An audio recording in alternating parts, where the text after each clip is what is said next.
நம்ம எத்தனை காலமா சிவபுராணத்தை படிச்சோம்? 658 பாட்டு ஞாபகம் வச்சுக்கிறதுக்கு சிவபெருமான் கட்டளை. என்ன மாணிக்க வாசகரா திட்டம் போட்டு பாடினார்? இல்ல, மாணிக்க வாசகரே பாடல. அது தெரியுமா உங்களுக்கு?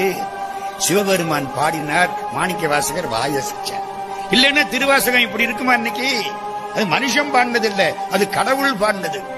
மனிதனை கருவியாக்கிக் கொண்டு ஆண்டவன் பாடியது. திருவாசகம் 658 பாட்டையும் 3ஆம் நூற்றாண்டிலே ஆனி மாசம் ஆயில்ய நட்சத்திரம் சிவபெருமான் எழுதி வாங்கிட்டார். பாட்டை பூரா எழுதி முடிச்சாச்சு. சிவபெருமான் அதை வாங்கி கீழே ஒரு கையெழுத்து போட்டார். மாணிக்க வாசக பெருந்தகை சொல்ல அழகிய திருச்சிற்றம்பலமுடையான் கையெழுத்து. யாரு யாரு? அழகிய திருச்சிற்றம்பலமுடையான். சிவபெருமான் தானே அழகன். நம்ம அழகெல்லாம் போயிரும். கொஞ்ச காலத்துக்கு அழகா இருக்கான், அப்புறம் அவ்வளவுதான்.